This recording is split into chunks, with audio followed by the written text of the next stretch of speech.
Hello అండి, welcome to my channel. ఈరోజు video వచ్చేసి పెసరపప్పుతో చక్కగా ప్రోటీన్తో ఏమి టిఫిన్ లేనప్పుడు టైం లేనప్పుడు ఇలా హెల్దీ కిచిడి చేసుకోవచ్చండి. అదేంటో ఇప్పుడు వీడియోకి వెళ్ళి తెలుసుకుందాం. ముందుగా నేను 2 గ్లాసులు బియ్యం తీసుకొని 1 గ్లాసు పొట్టు పెసరపప్పు తీసుకున్నానండి.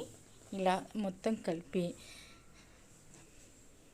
మనం శుభ్రంగా కడిగి మనం స్టవ్ మీద పెట్టుకోవాలండి. తర్వాత ఒక ప్యాన్ పెట్టి నెయ్యి వేసి ఆయిల్ వేసేసి చూడండి, సాజీర వేస్తే చాలా టేస్ట్ ఉంటుందండి. దీని ఫ్లేవరే వేరు అనమాట.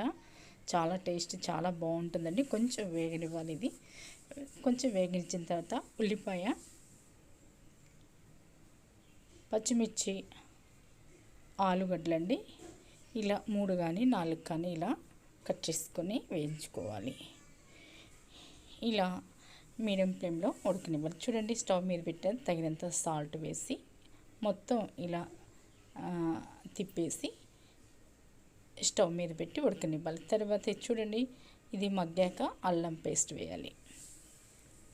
అల్లం పేస్ట్ వేసి మొత్తం కలుపుకొని చూడండి, ఇలా ఉడికితే సరిపోతుంది.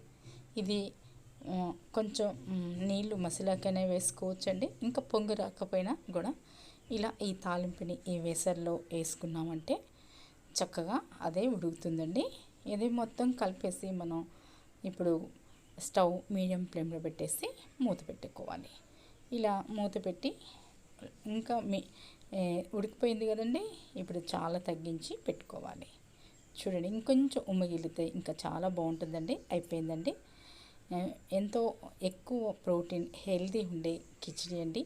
ఒకసారి పిల్లలకి పెద్దలకి ఏమీ లేనప్పుడు ఉదయాన్నే ఎప్పుడూ ఒకే రకమైన టిఫిన్ కాకుండా ఇలా కిచిడి చేసుకుని తింటే చాలా చాలా టేస్టీగా ఉంటుంది. దీంట్లో కాంబినేషన్గా నేను కొత్త ఆవకాయ పచ్చడి చాలా చాలా బాగుందండి. ఒకవేళ మీకు నచ్చితే మాత్రం తప్పకుండా లైక్ చేయండి.